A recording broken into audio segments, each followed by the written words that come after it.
Hey everybody, it's Mr. White here with the second half of our notes about unemployment. So if you haven't watched the first half, make sure you go back and do that. Now, for everybody who did watch the first half, we know what unemployment is and what it isn't. We know how to measure it, but it's important for us to know that there are different types of unemployment. Not all unemployment is the same. So let's find out about those different types of unemployment. The first kind of unemployment, and I would argue the best kind of unemployment, is what's called frictional unemployment. This is when someone is not working because, for example, they have a lot of different job opportunities. And for that reason, they're not willing to settle for just any job. Maybe they even quit a job to look for a better job somewhere else. So the reason why this is a good kind of unemployment is because it's healthy for the economy and it's healthy for the individual. It's a sign of economic growth. It's also part of the natural rate of unemployment. We always expect that there will be some frictional unemployment because people are moving jobs, people are graduating from college or high school and entering the labor force for the first time. So this is not negative, this is normal. As a matter of fact, this is a part of a healthy economy. So if you're frictionally unemployed, it usually means you have options. Like, imagine if you just graduated from college and you've got your degree in engineering. Even if someone offers you a job that day working at McDonald's, you're not likely to accept the job. You're going to choose to stay unemployed longer because you know that you've got better options than just working at McDonald's. The next type of unemployment is what's called structural unemployment. This is when somebody's not working because their job has been rendered obsolete by some fundamental change in the structure of the economy. Now, because of some change that happened, their skills are a lot less valuable. And if they want to find a job, this person's going to usually need to retrain and find a job in a totally different industry. Now, this is most frequently caused by advancements in technology. I'm sure you can think of a lot of examples of new technology that's come along and rendered somebody's job obsolete. So what's interesting here is that this is good in the aggregate. It's good for the whole economy, but it's bad for the individual because new technology is a sign of economic growth. We talked about production possibilities and how they can increase when there's new technology. So generally, everybody ends up better off, except for those people who lost their job to that new technology. They're not going to be happy about it. They're going to make a lot of noise, but in the end, they're just going to need to find something different to do. Now, because new technology is a good thing, it's a part of our natural rate of unemployment. And so structural unemployment is in that 4 to 6%. But like I said, it's not really fun if you're one of the people who's experiencing structural unemployment, like the former employees of Blockbuster Video. Now, you may not remember Blockbuster Video very well, but I'm sure you've heard of it before. Maybe you do remember going there once or twice when you were a little kid, but if you don't remember what it was a store where you used to go to rent DVDs and other videos. Nowadays, we don't need that because we've got different technology. What's the technology that replaced Blockbuster? Yeah, streaming video like Netflix. Some of you might have said, oh, Redbox. But even Redbox is starting to be replaced because I think it's just way easier to just turn on your smart TV or your cell phone and just watch a video streaming as opposed to getting a physical disc and having to bring it home. Now, of course, the employees of Blockbuster probably think that physical discs are just fine, but I think the rest of us would rather have streaming. The next kind of unemployment is called seasonal unemployment. Seasonal unemployment means that somebody's not working because their skills are only demanded at specific times of the year. So this isn't really good or bad for the economy because it's only temporary. We know that these jobs go away and come back on a regular basis. So for that reason, we exclude seasonal unemployment from most measurements of the unemployment rate. This is one of the reasons why you'll often hear people talk about the seasonally adjusted unemployment rate. It means that we're not taking into account people like our local Santa Claus. We know that if you're a guy with a long white beard who's very jolly, there's lots of job opportunities in November and December, but not so much in February or January. I don't know, maybe you could be like Father Time for New Year's or something like that. But generally after Christmas time, all those Santa impersonator jobs dry up until the following November or December. You can think of lots of jobs like this. Think like somebody who works at a fireworks stand or think like somebody who works at the Halloween store selling Halloween costumes. Obviously, those jobs are only available for a limited time. And in the in-between time, these people have to find other means of supporting themselves. The last kind of unemployment is one that's inherently negative. It's what's called cyclical unemployment.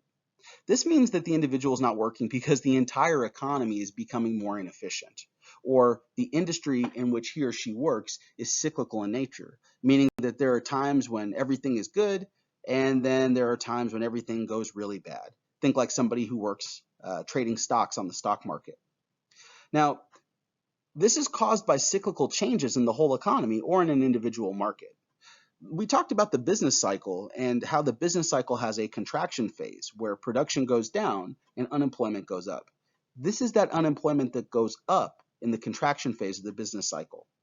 So as a result, it means that cyclical unemployment is always bad for the economy and for the individual. It's bad for the economy because it signals that our economy is declining or there was some kind of a market failure. And it's bad for the individual because with so many other people looking for jobs, it becomes very, very challenging to find a job. There may be jobs out there, but when you see 500 people applying for one job, it tells you that your odds of getting that job are pretty slim. So any unemployment above the natural rate, meaning anything greater than 6%, would be considered cyclical unemployment. For example, we just looked at how in the last video, when we did that example about the U.S. unemployment rate in July of 2020, we saw that there was a 10% unemployment rate in July of 2020. If we take 10% and subtract 6%, it gives us 4%. That would mean that at least 4% of the unemployment in the U.S. economy is currently cyclical, meaning that it's due to a downturn of the entire economy and not due to other factors like people looking for new jobs or new technology that cause people's jobs to become obsolete. All right, let's test your knowledge real quick and make sure you understand the different types of unemployment. I'll put up a scenario and you tell me what type of unemployment that person is experiencing. All right, here we go. Tanya is a stay-at-home mom who does not need or want to work outside of the home. What kind of unemployment is Tanya experiencing? Ooh, that was a trick question. Tanya is not in the labor force, right? The key here, and maybe some of you picked up on this right away, she does not need or want to work outside the home.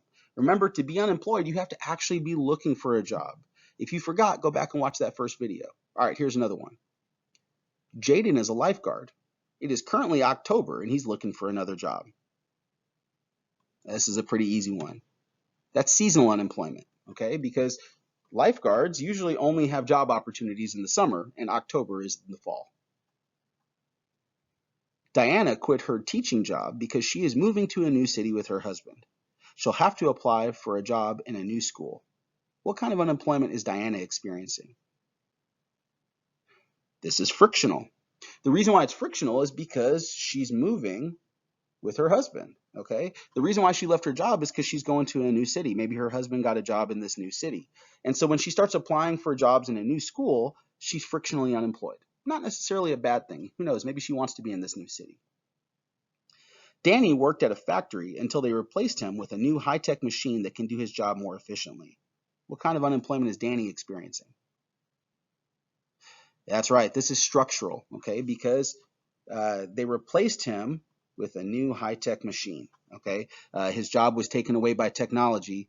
Probably his job's not coming back. He's going to need to find a different kind of job. Last up, Samantha worked for BP until oil prices fell dramatically earlier this year.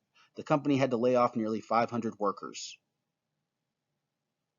Yep, that's cyclical, okay? We know that oil prices rise and fall cyclically. Sometimes they're up, sometimes they're down. Hey, just go check your local gas station. You'll see what I'm talking about. And so sometimes people in the oil industry lose their jobs, but then generally they get them right back again as soon as the economy comes back. All right, guys, that's it for unemployment. Let's hit a quick summary. Unemployment or unemployed just means an adult civilian who's looking for work but doesn't have a job, okay? Those who are not adults or civilians or looking for a job are not actually included. And we also know that there are underemployed and discouraged workers that are not counted. So sometimes the unemployment rate is not always the best way to measure how healthy the economy is. Now, the unemployment rate is just a measurement of who's looking for work. Remember, we said it's just the number of unemployed people divided by the size of the labor force multiplied by 100.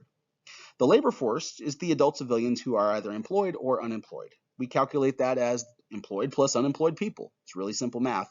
And the labor force participation rate is just the labor force divided by the adult population multiplied by 100. The natural rate of unemployment, it's very important to remember this, guys, 4 to 6%. We're going to talk about that over and over again. Just lock those numbers in your brain. Frictional unemployment means you're looking for a better job. Structural unemployment means your job has become obsolete. Seasonal unemployment means your job is only available at certain times of the year. And cyclical unemployment means the whole economy is down, so that's why you don't have a job. All right, guys, that is it for our unemployment notes. If you have any questions, please let me know. Thanks for watching. Have a great day.